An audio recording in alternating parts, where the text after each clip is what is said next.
5. I'll say this: like the one thing about the schedule release is you knew these opponents ahead of time, and the win total obviously didn't change. But something about seeing it It's in the order order that's messing me up, bro. Because we're gonna have no confidence, man. Like, what are we doing through? Bad guys. What are we? Baltimore, Green Bay, Detroit, Minnesota, and that's our opening stretch. Like, Flacco's gonna be done by like week 4, man. I mean, so All right, 1-7 or 2-6 going to the bye. So you're looking at I'm saying you're looking at 1 win going into the bye. yeah Tops. one win going in the 1 or 2 wins going into the bye. 2 if we're lucky. I'm looking at 1, bro. And then you gotta catch the Jets out of you the have to. bye. I gotta catch them lacking. Especially out of Is the it out bye. away, though? It is away. Oh, it's away. It's in New York, and then We're not winning at Foxborough. Can we catch Minnesota here? Can we find a way? That's in London. No, it's my in friend. London. Oh, no. We're not winning after a travel. There's no so shot in hell. can we catch Green Bay here? Could you catch Jordan Love? No. first 4 No. weeks? Could you catch one team slipping up and win one game there? No. Every It would be away the game's Ravens. so It'd be a long. false hope like London, week 2 last London year. can be weird. Yeah, but you know, Yeah, I think you'll either win one of week 6 or 17 against the Steelers, probably 17 because the first one's on the road, and then I think you can beat the Dolphins. The Steelers are gonna have to play for real come 17 because they're always 10 wins or 9 wins, so they're gonna need to lock in. They're How do gonna we- need it? How do we feel about 0 primetime games for Browns? I'm a fan of it. I'm not gonna lie. I like 1 o'clock games, watching my Browns, the occasional 4:25.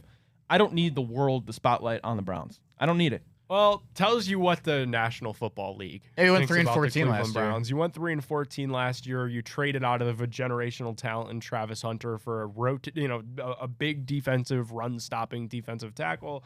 That's what the NFL thinks of the Browns. We'll end up with a primetime game.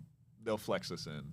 Do you guys think I had this thought? If the Browns would have drafted Shador Sanders straight up at 2, they would get primetime games. yeah. Yeah. We would have one at least. Then he Yeah. would Because the expectation would be if you draft him at 2, you have to start. It would have been like a Yeah. Thursday night Yeah. game early in the year or something. I think we'll get there though. My interesting nugget on this schedule, and if there was one to flex, Ryan, pull this up. Take a peek at Week 14, Yeah. I thought because about that that. could be Shador versus Cam Ward. I knew they were going to put that one late in the season because they were amping for that to be Shador versus Cam Ward. At least Dylan Gabriel versus Cam Ward. How about that 3-game stretch right there at week 14, Nick? If Shador's starting by then, you're playing week 14 against the guy that went number 1 overall in your class. Then you go play what's supposed to be one of the greatest next quarterbacks. Then you go play in Buffalo against the former MVP. Then you go play against Pittsburgh, probably Will Howard, another guy in your draft class. That could be one of those stretches that makes him a made man. If he could go like 2 or 3 wins. If, say, hypotheticals, if he's playing, you compete in Buffalo and you somehow win 2 of those games, that could be one of the ones where it's like, next year, Shador is our guy. He's proved himself. But that's of course, being very hopeful. Guys, there's no like 2 ways about it. This is a tough schedule, and this is a tough schedule in the sense that it starts difficult and it finishes difficult. And like in a year where it's of utmost importance for the Browns to find places to win and to improve,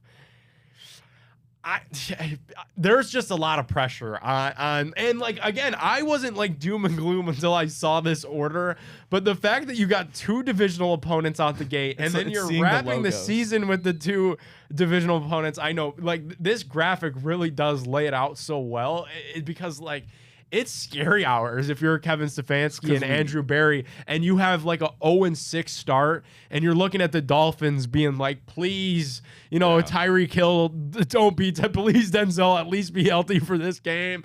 You're looking at the Patriots like, please Drake May have a sophomore slump because that's in Foxborough. You're looking at the Jets after the bye. Like you don't want to start bad on this schedule because there's pressure on this team and this organization to look good in the second half. And then it closes very difficult after that Tennessee game as well. So this is brutal, guys. And this is the type of schedule that you could look at it and be like, man, if we're sitting here next year schedule release, we'll be talking about somebody else's first year as a head coach in this new schedule. Having to travel from London to Pittsburgh to play on the road. That Detroit, bye week. Detroit to London to Pittsburgh. No That's bye kinda week. crazy. Where- Yeah, it's why, brutal. Why wasn't the bye week after London?